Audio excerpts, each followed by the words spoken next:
V K Rabiul, আপনি আমাদের YouTube চ্যানেলে লিখেছেন, যে ব্যক্তির প্রতি মাসে 15 থেকে 20 দিন স্বপ্নদোষ হয়, এক্ষেত্রে তার ফরজ গোসল করা লাগে প্রচণ্ড শীতে, এখন তার করণীয় কি? তিনি কি তায়াম্মুম করতে পারেন? প্রথম কথা হলো তিনি ট্রিটমেন্ট করতে পারেন যাতে করে তার এই দুর্গতি এবং কষ্ট দূর হয়। দ্বিতীয়ত, এই অবস্থায় গিজারের মাধ্যমে কিংবা কোনোভাবে পানি গরম করে কোনোভাবে তিনি যদি গোসল করতে পারেন, তাকে গোসলই করতে হবে। এবং এই যে অনেক বেশি স্বপ্নদোষ হওয়ার কারণে বেশি গোসল করতে হলো, এজন্য তিনি আল্লাহর কাছে আজর পাবেন, কষ্ট সহ্য করবেন। আর যদি এইভাবে গরম পানি দিয়ে গোসল করার কোনো ব্যবস্থাপনা তার নেই এবং এভাবে নিয়মিত গোসল করার ফলে তিনি বড় ধরনের অসুস্থতার মধ্যে যেতে পারেন, এরকম আশঙ্কা হয়, তাহলে ভিন্ন বিষয়। জন্য তার পুরো পরিস্থিতিকে কোনো আলেমের সাথে সাক্ষাৎ করে জানিয়ে তারপর উত্তর দিতে পারলে ভালো হয়। এরপরে আশফাকুজ্জামান আপনি লিখেছেন, আমার ভাই দীর্ঘ 5 বছর প্রেমের সম্পর্কে আবদ্ধ থাকার পর সম্প্রতি 2 পক্ষের পরিবারের সম্মতিতে বিয়ে হচ্ছে। এই বিষয়টি কতটা শরীয়সম্মত এবং ইসলাম কী বলে? আপনার আপনার ভাই 5 বছর যাবৎ হারাম সম্পর্ক থাকার পর বিয়ে হয়েছে, আলহামদুলিল্লাহ এখন হালাল হয়েছে, জাস্ট এইটুকু। কিন্তু 5 বছর যে হারাম সম্পর্ক ছিল, সেটার জন্য তাদের তওবা করতে হবে, ইস্তেগফার করতে হবে। এখন শরিয়ার নিয়ম অনুযায়ী যদি বিয়ে হয়ে থাকে, বিয়ে বিশুদ্ধ হয়ে গেছে। মোহাম্মদ মহসিন আপনি লিখেছেন, আমি নিয়মিত ইবাদত এবং নামাজ পড়ার চেষ্টা করি, কিন্তু কিছুদিন পর তা ধরে রাখতে পারি না। মাঝে মধ্যে নামাজ পড়লেও মনোযোগ থাকে না। আমি চাই আল্লাহর ভয় অন্তরে জাগ্রত হোক এবং ইবাদতে দৃঢ়তা আসুক। কী করলে আমি ইবাদতে মনোযোগ ও স্থির থাকতে পারবো, মনোযোগী স্থির থাকতে পারবো?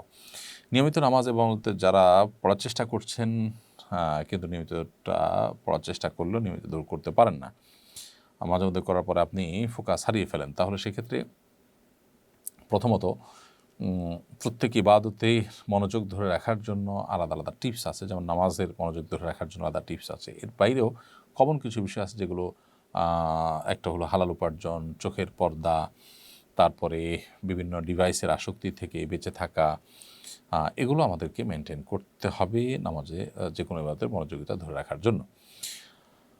সেই সাথে এবাদতের ধারাবাহিকতা ধরে রাখার জন্য এবাদতের উপযোগী পরিবেশ এবং এবাদতে সহায়ক হয় যেসব বন্ধুবান্ধবের সান্নিধ্য, তাদের সাথে বন্ধুতা এবং উঠা বসাও খুব গুরুত্বপূর্ণ। চরমনায় পীর সাহেব সম্প্রতি স্কুলে ধর্মীয় শিক্ষক নিয়োগ বাধ্যতামূলক করার দাবি জানিয়েছেন। আপনি কি এই দাবির সঙ্গে একমত? শুধু একমত নই, আমি মনে করি এটা যুগান্তকারী একটি উদ্যোগ তিনি গ্রহণ করেছেন এবং এখানে অন্য সবার শতকণ্ঠে ঐক্যমত পোষণ করা দরকার। কারণ আমরা জানি যে আমাদের এদেশের অভিভাবকেরা, তারা তাদের প্রিয় সন্তান সন্ততিদের জন্য আলাদা হুজুর রেখে ধর্মীয় শিক্ষার ব্যবস্থা করেন। যে দেশে বেশিরভাগ মানুষ তাদের সন্তানদের ধর্মীয় শিক্ষা দিতে চান, এর জন্য আলাদা এফোর্ট, আলাদা পয়সা, আলাদা সময় তাদের ব্যয় করতে হয়। কেন সে দেশের শিক্ষা প্রতিষ্ঠান জনগণের সে আশা আকাঙ্ক্ষার প্রতিফলন তারা ঘটাবে না?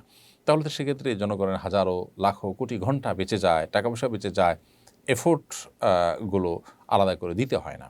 তো আমি মনে করি যে যদি স্কুলে ধর্মীয় শিক্ষক নেওয়াটাকে বাধ্যতামূলক করা হয় এবং ধর্মীয় শিক্ষার মুসলমান শিক্ষার্থীদের জন্য বাধ্যতামূলক করা হয়, তাহলে সেক্ষেত্রে এর মাধ্যমে জনগণের হাজারো লাখো কোটি আপনার যে ঘন্টা, সেগুলো বেঁচে যাবে এবং তাদের যে অর্থ ব্যয় হয় আলাদা করে এটার জন্য, সেটা বেঁচে যাবে। আমার মনে হয় এই দাবি পেশ করে চরমনায় পীর সাহেব খুবই যথার্থ একটি কাজ করেছেন, পরিপূর্ণভাবে আমরা তার সাথে সহমত পোষণ করছি।